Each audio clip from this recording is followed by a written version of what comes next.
one of the big things is they stop putting money in the joint account. That is a red flag. That is a super red flag. I am so happy to be here today.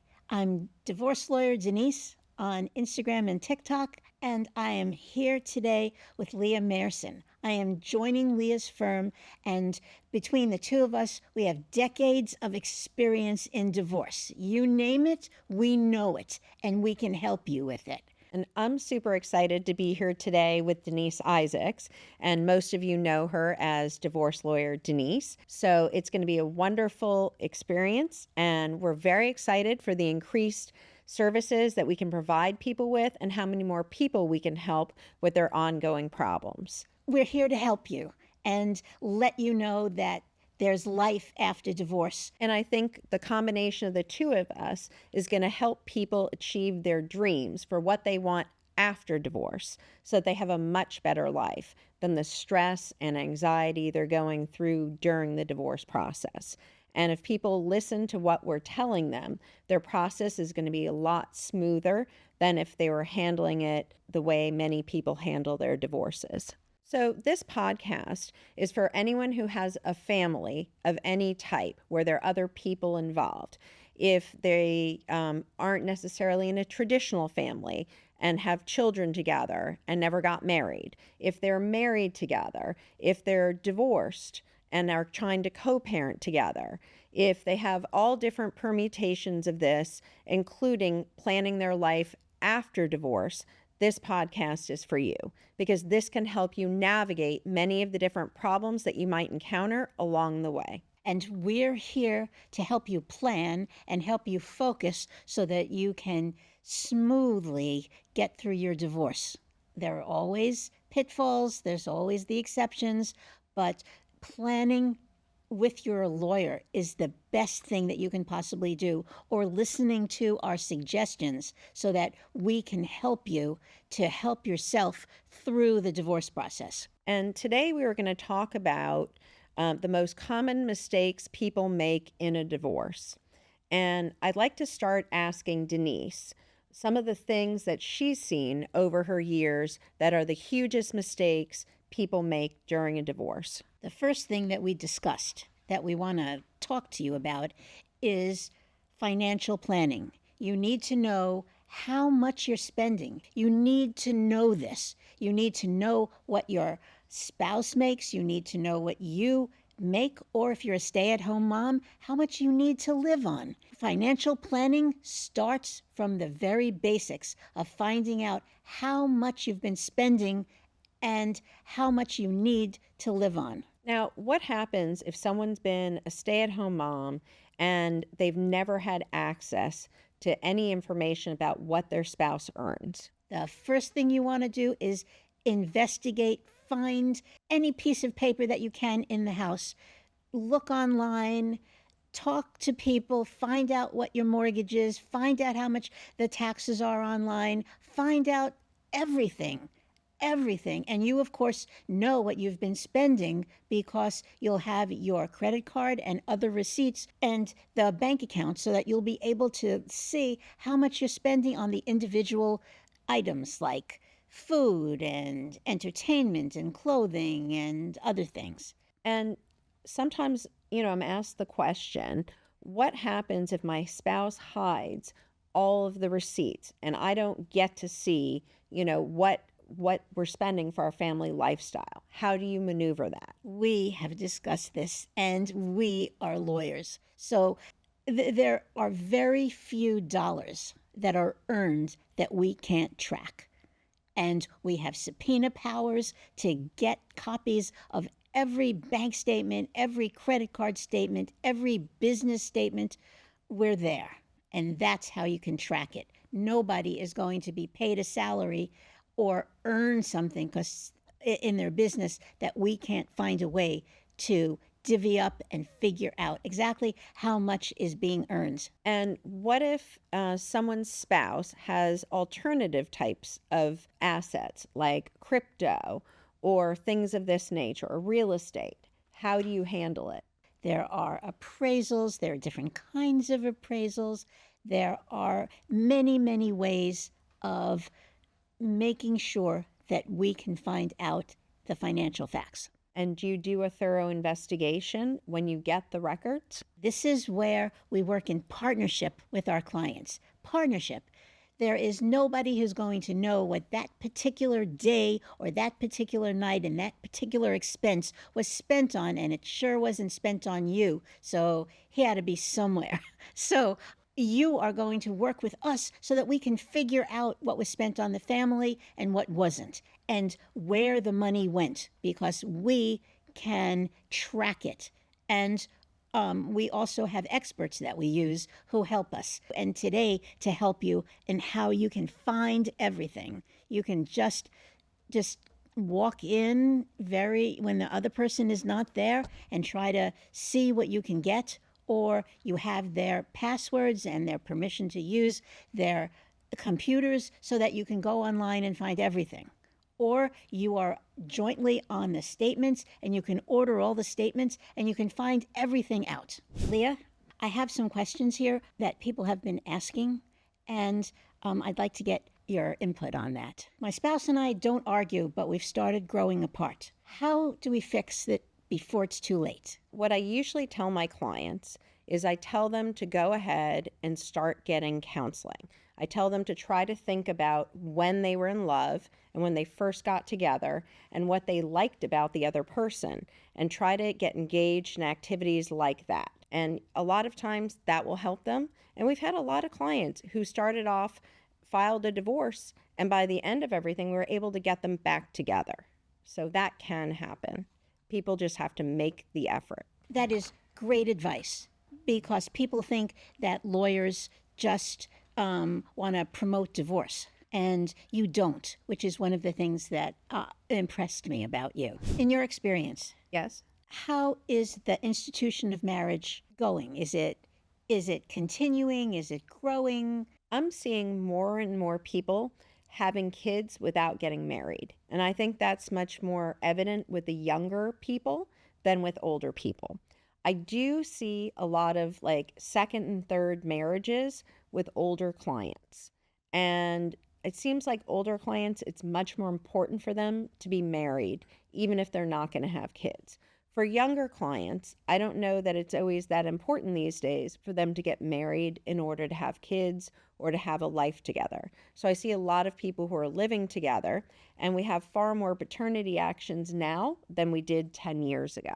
However, what do you find is the difference between people who are living together and having children and people who are married and having children? I think that when they're married, they're much more committed to the relationship from what I see. They're all in.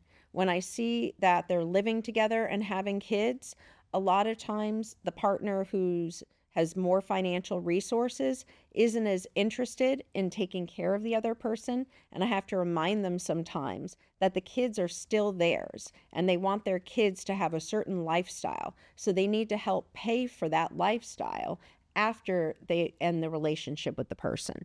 Versus when people are married for a longer period of time, that's something that they seem to understand more and they have more of a vested interest in it. And do they also have state law behind them? Yes. And in Florida, unlike California or some of the other states, we don't have something called palimony. So there is no support for a relationship where the people weren't married. There's only support for children that are a product of that relationship. So we do get a lot of people who move from California to Florida, and they're a little bit confused about that law. And in Florida, we still have alimony. Even though they changed the alimony statutes a few years ago, if you're married and you're married for a decent amount of time, you're likely going to get some alimony. And does Florida have permanent alimony at this time? No, we don't. We no longer have permanent alimony. That's a thing of the past, and you can thank the legislature for that. Some people love it. Some people don't love it. You know, it just depends on their individual situation, the vantage point that they're coming from. But I find overall with my older clients, they're much more interested in getting married if they're in a committed relationship. It's much more important to them. And they also want to make provisions for their future spouse. And I think that's very important. So, a big question that I'm asked by people when they come in to speak to an attorney is, what do I do about my spouse hiding things? When a marriage or a relationship is breaking up, there are signs. There are signs.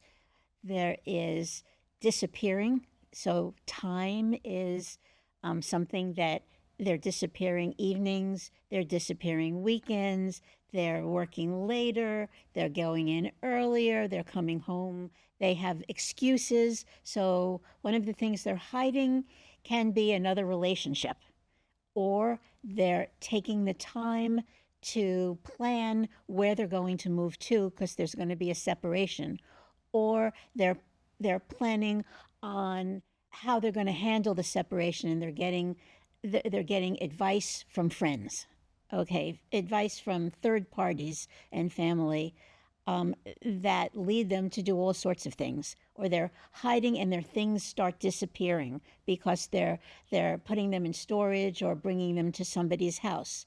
The other thing is that there are these little acting outs where they say that they're going to be somewhere, or they say no, or they stop doing what they were doing before, or they stop. One of the big things is they stop putting money in the joint account. That is a red flag. That is a super red flag. And the other thing is they start secreting money and secreting things. So you know that there is a separation because it's not that they're not sleeping with you anymore. There's no more intimacy. It's that they're pulling back on everything and not discussing everything. So that is an indication, and those are all red flags that someone should consult a lawyer. I'm just telling you that it's worth its weight in figuring out, because things can work out. It doesn't mean that the people are actually going to separate, but if they don't separate and they work it out, there is that moment in time that you need to protect yourself. And you need to think about what's going to happen if there is going to be a separation, and how you're going to handle your finances, and how you're going to handle the kids, if there are kids. Absolutely. I think all those are really important points. Let me ask you, okay? Because we've discussed this over the years, okay? Tell me about one situation that was extremely terrible that happened to one of your clients, without mentioning names, of course.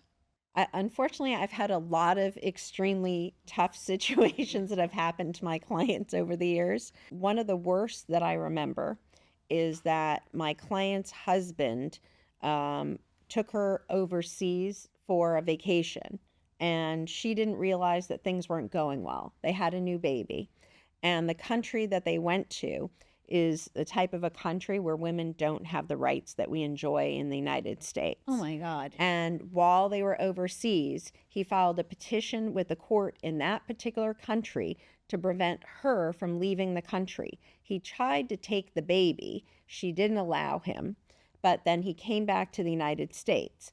Ultimately, she had to have her father hire an attorney for her in that country to allow her to exit the country, because she only had visa paperwork in the United States. She wasn't a permanent resident yet because he had filed a family petition for her. And he thought he was going to get custody of that child and prevent her from seeing that child and keep all of his assets by basically trapping her in the country that they were from. Whoa. So that was one of the worst ones that I've seen. Oh, God. And then she came back to the U.S. and he had locked her out of the home, and he had taken all the money out of the accounts that she had access to. So here she is. She finally gets herself extricated from that foreign country, comes back in with the baby, and she's locked out of the house, has no place to live, doesn't know anyone here, has no money, and has no food for the baby. And this is someone who was living a very luxurious lifestyle. Okay, so tell me the happy ending. Everything ultimately worked out for her. Everything ultimately worked out for her, but it took quite a while, and it took a while for the courts to intervene in it. What's Okay. the worst case that you've had over the years? This one is one that I didn't sleep over. I had a husband who had supported the family for 15, 17 years. Their children were young, okay, 7, 5, and 7. And she hadn't worked because her job was taking, she was a stay at home mom. And then what happened is, for whatever reason, she wanted to get divorced and asked for alimony and child support.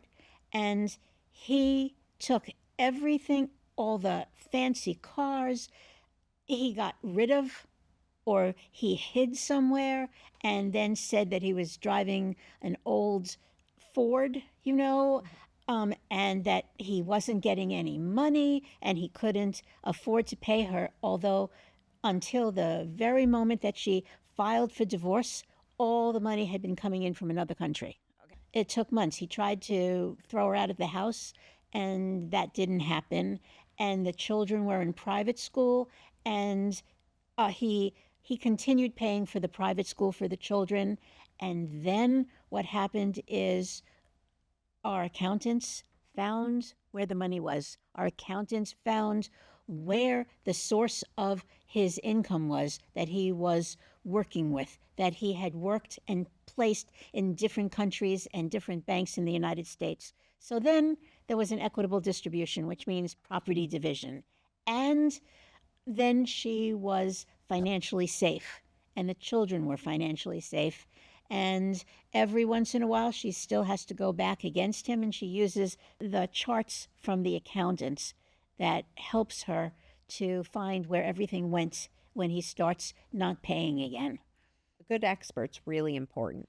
Yes, yes. And by this, we're talking about a forensic accountant, not just an accountant, but a forensic accountant who has all of these little charts and ways of putting things from that went here and tracking them from here to here to here to here to here so that you can actually make sense of it because it is really hard. Absolutely. And for those of you who don't know what a forensic accountant is, a forensic accountant has extra training in tracking assets. And it's very important and it's used in a lot of different areas of law. And they have a special skill set aside from just adding everything up or knowing taxes or knowing where something has to be in a P&L statement or a balance sheet. They know where to look for the money by tracking the transactions, and they can reconstruct where the money is from. And this is where our clients are geniuses. They help us and they help the accountants to figure out exactly that this money went to the mother, okay, and this money went to the brother, and there was no loan from that sister to the husband. And it's been 15 years and not a dollar has been paid back, even though they have some kind of a crazy promissory note, So our clients are very, very, very helpful in tracking things down and helping us and helping the accountants.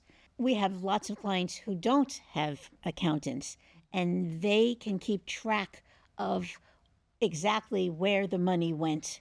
Even though it went to 3 different places, they can keep track of it. And they, in the back of their minds, they had a little clue that their husband or their wife, when they were together, had said something. And so they know where to find it.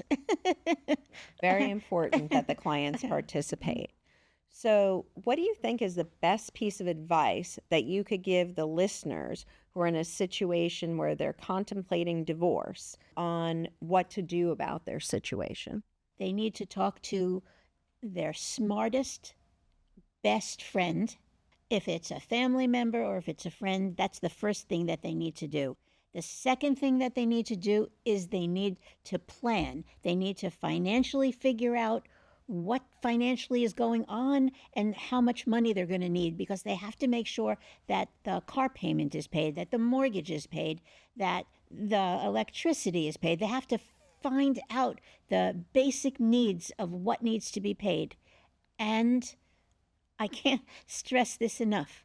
You need to talk to a lawyer. Even if it's a consultation, you need to know what your rights are. Because if you don't know what your rights are, you're going to lose them. You need to know about pensions. You need to know what you're entitled to. You need to know about retirement plans. You need to know about brokerage. If your husband works for Bell South, if your wife works for Hallmark, you need to know what there is that maybe hasn't been talked about yet, or that has been talked about a little bit, but the other person thinks that they're going to keep their entire retirement, even though you've been married for 30 years. So you need to talk to a lawyer. The owner of the policy or the owner of the retirement plan is totally and utterly thinks it's theirs.